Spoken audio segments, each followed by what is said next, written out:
They warned you not to mess with this. Not because it's fake, because it's real. Because once it starts, you can't stop it. This isn't your average meditation. This is fire. The kind that burns illusions, incinerates your identity, and forges something primal and eternal underneath. You think you've felt energy before. You haven't. Not like this. Welcome to Forbidden Texts, where we explore ancient knowledge and forgotten wisdom. They called it Kundalini, but that's just a name. It's not a theory, not a metaphor. It's a dormant force, coiled like a serpent at the base of your spine. And when it wakes up, it doesn't knock politely. It explodes. It shakes the nervous system, rewires your brain, and drags every buried truth to the surface. You'll hear people talk about it like it's some light yoga practice. A gentle awakening. Let's be clear, those people haven't actually touched it. Real Kundalini is volatile, chaotic, raw. It doesn't ask who you think you are. It shows you. The light and the rot. The power and the price. And yet, people throughout history have risked everything to experience it. Yogis in Himalayan caves. Shamans in the jungle. Monks in silence for decades. Why? Because the moment it rises, something ancient is reborn in you. A force that doesn't belong to culture, or religion, or even language. Something that pulses beneath the surface of every human being, forgotten but waiting. Not everyone should try to awaken it. But you're still watching. Which means something in you already knows. The normal world has nothing left to offer you. And this is just the beginning. Stay to the end. Because what happens when it fully rises, most people aren't ready to hear it. But you will be. They say Kundalini is a goddess. That she sleeps at the base of your spine, coiled 3.5 times like a serpent. But she's not waiting for worship. She's waiting for a trigger. A crack in the matrix. A rupture in your routine. The ancient texts weren't vague. They were encrypted, deliberately, because once you activate this energy, it changes everything. This isn't about feeling calm.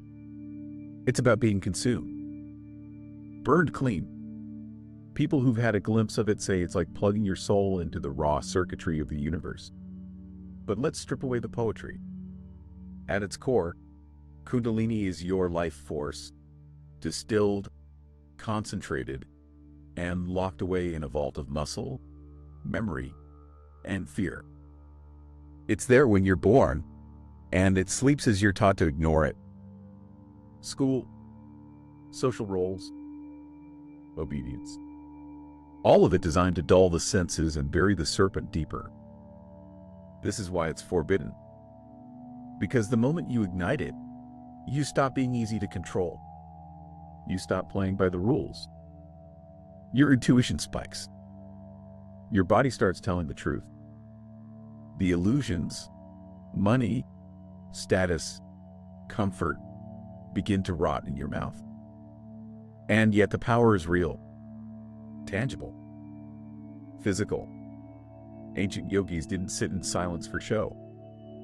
They were scientists of the soul, tuning their breath, spine, and intention to unlock something so potent it could kill or transform you. Modern science is only beginning to catch up. Bioelectric fields, neural rewiring, the vagus nerve acting like a superconductor. What the sages mapped through meditation, neuroscience is now validating in labs. But there's still something beyond the measurable. Something that pulses through the myths of every culture. The dragon in the east, the serpent in Eden, the fire of the phoenix. They were all pointing to the same thing. The divine current hidden inside the human system. It's not an accident that you're hearing this now. Something's stirring. You feel it. The numbness of your daily life is cracking. The mask is slipping. And underneath it all, Something ancient is calling you back. And this calling, it's not gentle. It's a riddle wrapped in flame. And we haven't even touched what happens when it actually moves. That's coming. Stay with it. You've felt the edge of it before. In moments that didn't make sense, waves of energy rising up your spine, pressure in your head, a flash of clarity so sharp it scared you, dreams that left you shaking, coincidences stacking up until they stopped feeling random. You brushed against the current, and then life pulled you back in. But here's the thing, that wasn't your imagination. It was a knock at the door. And if you're here now, it's because you're finally ready to open it. You don't choose Kundalini. It chooses the moment. But the moment is shaped by signs that you're ready to rupture the illusion. So what are they? First, emotional intensity. You're no longer numb. You feel everything, sometimes too much. Old wounds resurface out of nowhere. Grief, rage, ecstasy, longing, they show up uninvited. This isn't regression. It's excavation. The energy is stirring beneath the surface, shaking loose what no longer belongs in your system. Second, physical disturbances. Tingling at the base of the spine. Buzzing in the crown. Unexplained heat. Pressure in the chest. These aren't symptoms to suppress. They're signals. Your body is rewiring itself. It's preparing for voltage. But it can't channel that power until it clears the debris, trauma, tension, suppressed instinct. Third, synchronicity overload. Clocks that repeat. Symbols that chase you. People showing up in your life like messengers. You start to feel like you're being guided, not by logic, but by something deeper. Something nonverbal. It's not paranoia. It's pattern recognition. Your consciousness is expanding, and the outer world starts bending to match your inner state. Most people ignore these signs. They medicate them, rationalize them, drown them in distraction. But if you lean in, if you listen, they form a map. A breadcrumb trail out of the coma of modern life. But this is just the initiation. Because when you say yes to the signs, the serpent hears you, and it starts to move. And when it moves, reality itself starts to bend. You'll see. Most people think they're ready. They crave awakening like it's a lifestyle upgrade. But this isn't about glowing skin and spiritual selfies. Real Kundalini doesn't ask what you want. It asks what you're willing to lose. Before it liberates, it dismantles. People don't talk about the nights where your body shakes without warning. When your thoughts collapse into spirals and your identity feels like it's being torn apart cell by cell. They don't tell you that your old life, your routines, your relationships, your sense of self might not survive the fire. Because here's the truth. Kundalini is not gentle. It burns through everything false. And if you're still clinging to who you used to be, it will hurt. This is why ancient texts came with warnings. Why lineages required preparation. Why certain mantras were never written down. Because when the energy rises too fast, ungrounded, uncentered, it can fracture the mind, trigger psychosis, leave you raw, open, and disoriented in a world that has no idea how to hold you. It's not a game. This is an entertainment. It's transformation at the atomic level. The ego will resist. It will fight for survival. It will tell you you're dying. And in a way, it's right. The pain is temporary. The clarity that follows isn't. Those who've walked this fire and survived don't speak of it casually. They speak with reverence. Because they know what it cost. and what it gave back. And now you know, too. Still want to wake it up? Then you better know what's in the way. Because before you rise, you've got to break the locks. There are 7 locks, each one guarding a layer of your being. Each one tied to a part of you that's been twisted, conditioned, or shut down since birth. You've heard them called chakras, but strip away the yoga, class branding. These are gates, and every gate holds a wound. At the root, you have fear, the survival mind, the part of you that clenches when things feel uncertain. Most people live their whole lives trapped here, mistaking anxiety for instinct. But Kundalini can't rise through fear. It demands trust in something deeper than comfort. Move up, and you hit guilt. The second lock, the emotion that tells you you're wrong for wanting, wrong for feeling, wrong for being. Sexual shame, body shame, expression shame, it coils tight here. And when you crack it open, desire isn't dirty anymore. It becomes sacred, creative, electric. Then comes shame, center of identity, the solar plexus. This is where your power's been caged by voices that said you were too much, too loud, too intense. So you buried your fire and became agreeable. But Kundalini needs that fire. You have to reclaim it. The fourth lock is grief, the heart, the protector of your ability to feel fully, to give and receive, to trust again after betrayal. Most people keep this gate rusted shut. But when it opens, love stops being an emotion.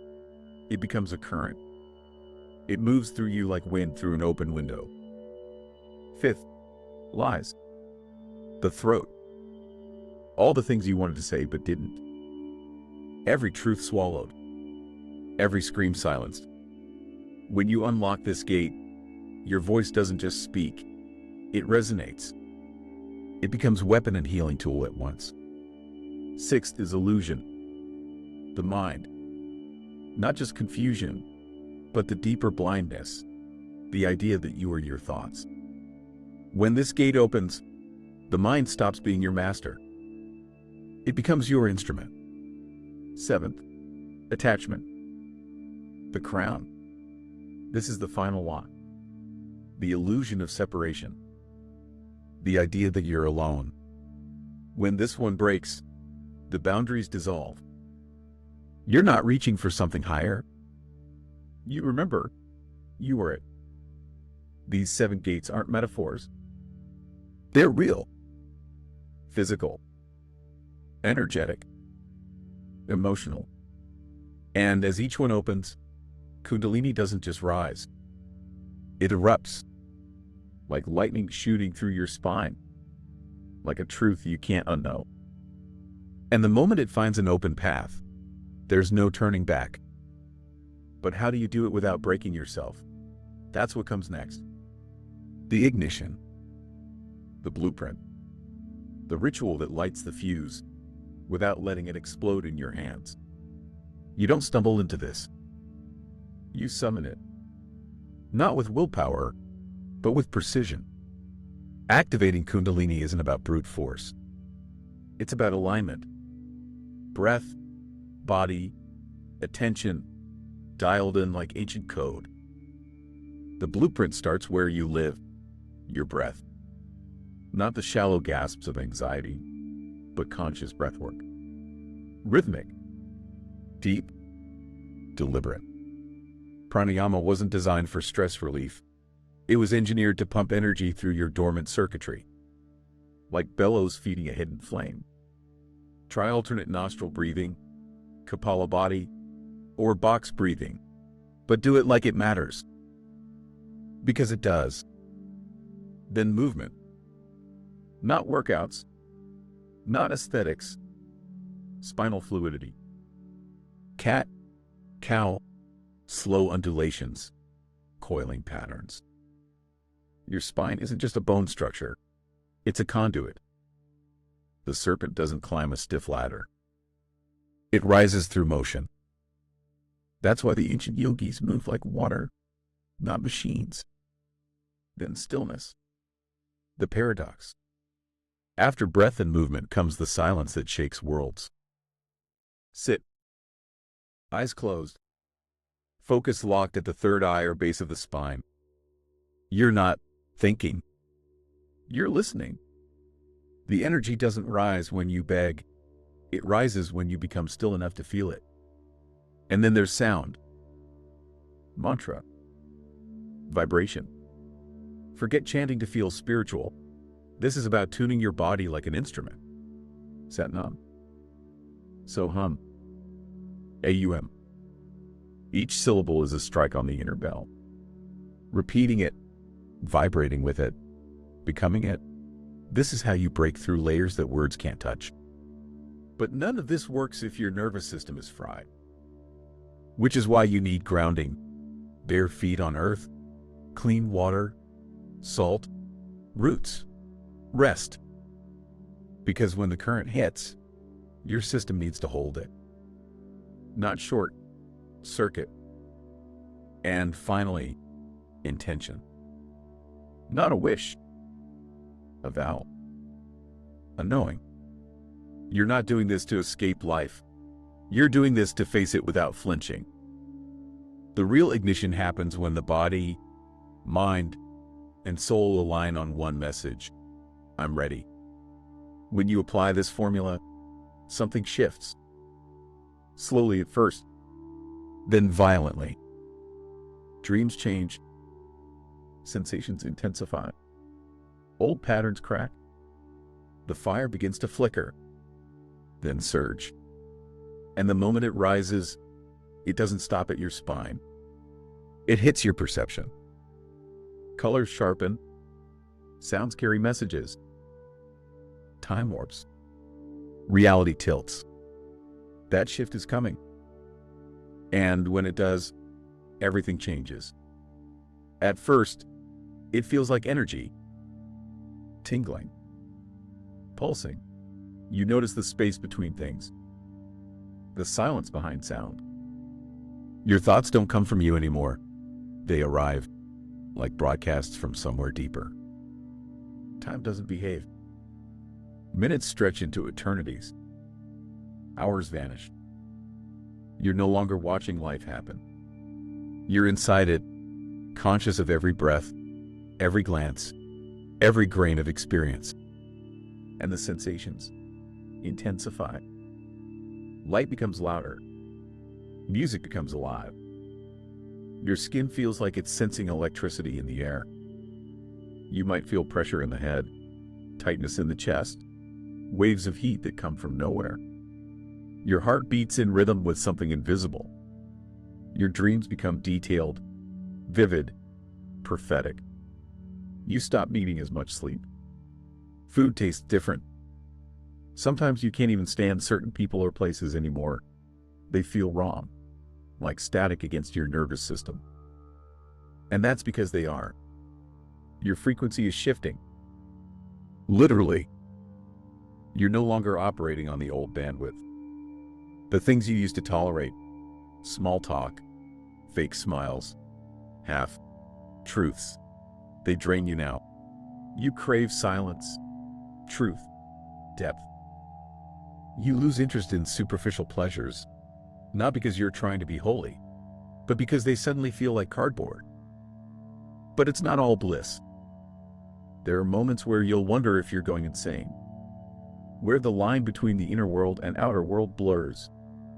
You'll hear things, see flashes, feel emotions that don't seem to belong to you. Your nervous system is catching signals it couldn't pick up before. And if you're not grounded, it can tip you over. That's why so many people crack at this stage. They think they've done something wrong. They haven't.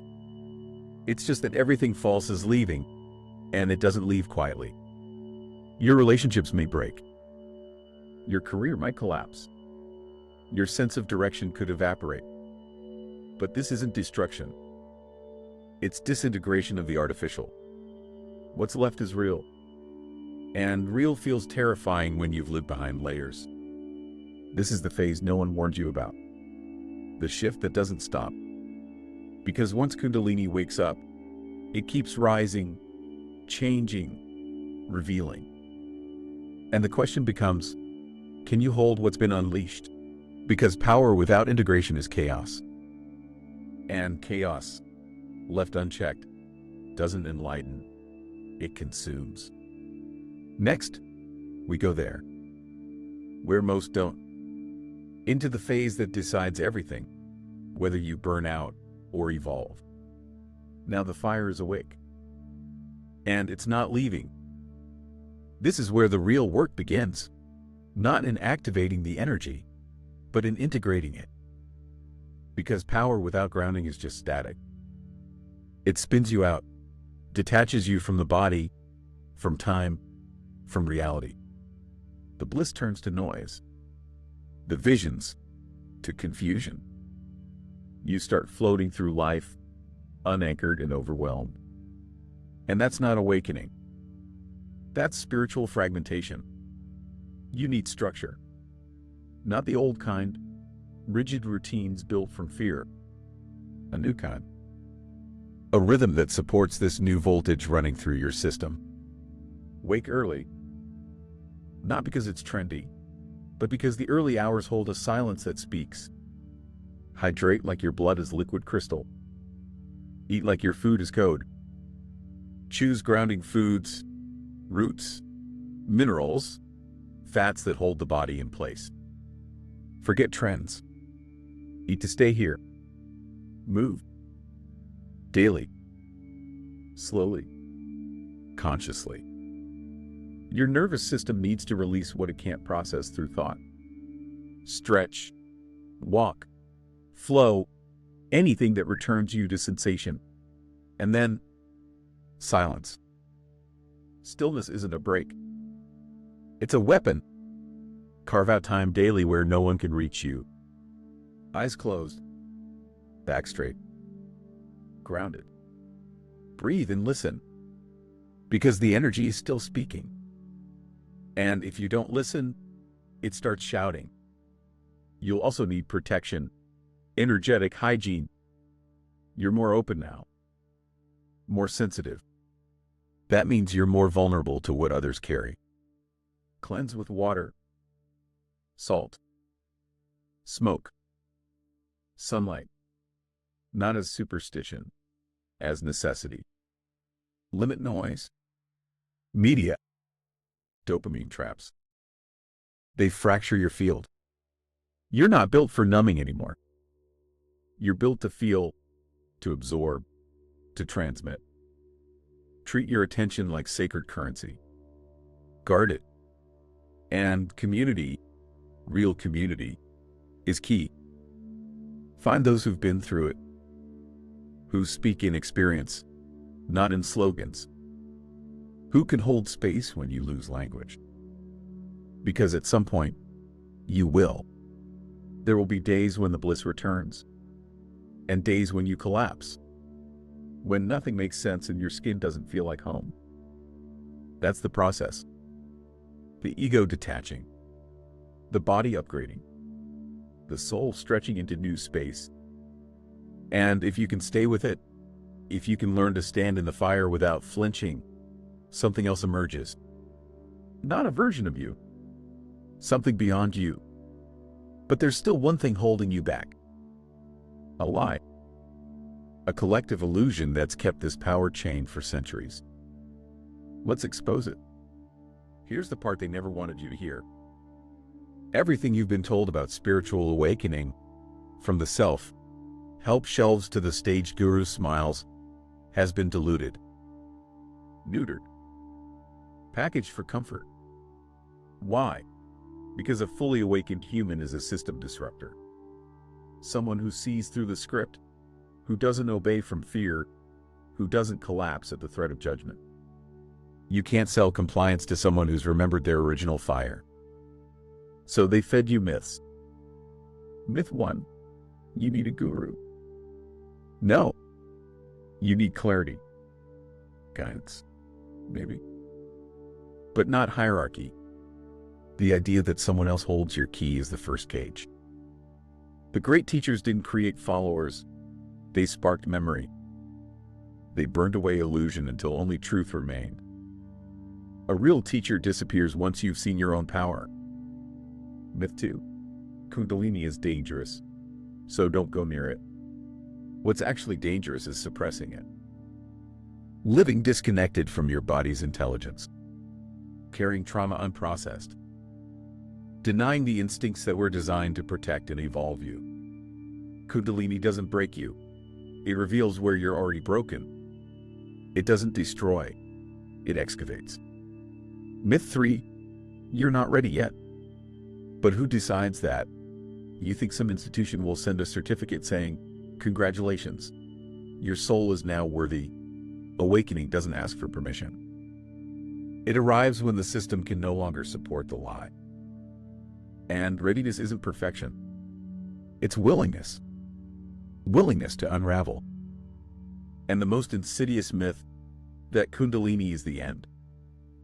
It's not. It's the beginning. It's the spark. What comes after is what matters. How you live with it. How you build from it. Whether you use the fire to burn bridges or light the way for others. They want you to stay numb. Because numb people are manageable. But awake people, truly awake people, change things. Not with noise, but with presence. With frequency. With clarity that cuts through every falsehood like a blade. So now, you're not just hearing this. You're remembering it. Something ancient inside you is waking up. And once it's awake, you can't put it back to sleep. What happens next is up to you. You made it. Through the fire, through the myths, through the parts of yourself you didn't know were still alive, and now you're here. Not at the end. At the threshold. Because the truth is, you were never just a body, never just a name, never just a mind built from what the world told you to be. You were always a current, a signal, a flame buried under layers of noise and forgetting. And now the flame is flickering again. This isn't about becoming something new. It's about remembering what's been waiting underneath everything you thought you were. Kundalini doesn't make you better. It makes you real. Unedited. Unfiltered. Clear. You'll see it in the way you walk now. The way you speak. The way you no longer chase, but attract. You'll feel it when you're alone and the silence feels alive. You'll feel it when your intuition cuts through lies before your mind even catches up. You'll feel it when someone sits across from you and starts to shift, because your presence, now, transmits. You've changed. But more importantly, you've activated. Not just energy, but memory. You are the serpent and the staff, the fire and the spine. You are the gate and the key and the flame that rises through it. Everything you need was always inside you. Now it's awake. And from this moment forward, nothing will ever be the same. So now what? Now you walk with it. Not above life, not beyond it, through it. You stop searching for signs and start being one. You don't escape the world, you electrify it. This isn't about floating away. It's about dropping deeper into reality than most people dare to go. Feeling everything. Seeing clearly. Living wide open. Because when Kundalini rises, you don't transcend the human experience. You amplify it. Every sensation. Every connection. Every choice. More vivid. More precise. More alive. You'll notice people around you shifting. They'll be drawn to your presence, or repelled by it. Either way, you'll stop apologizing for it. You won't need to convince anyone. Because your energy speaks. You'll stop chasing meaning. Because everything becomes meaningful. You'll stop fearing change. Because now you are changed. This is what happens when you light the fire and survive the burn. You don't just awaken, you become a beacon. And no, it won't always be easy. The old world will still pull at you. The systems, the expectations, the fear disguised as comfort. But you'll see through it now. You'll feel the difference between what drains you and what feeds you. And you'll choose differently. Not out of rebellion, out of alignment. This is the power no one can sell you. No one can take from you. Because it was never outside you. It was waiting. And now, it's yours. Welcome to the other side.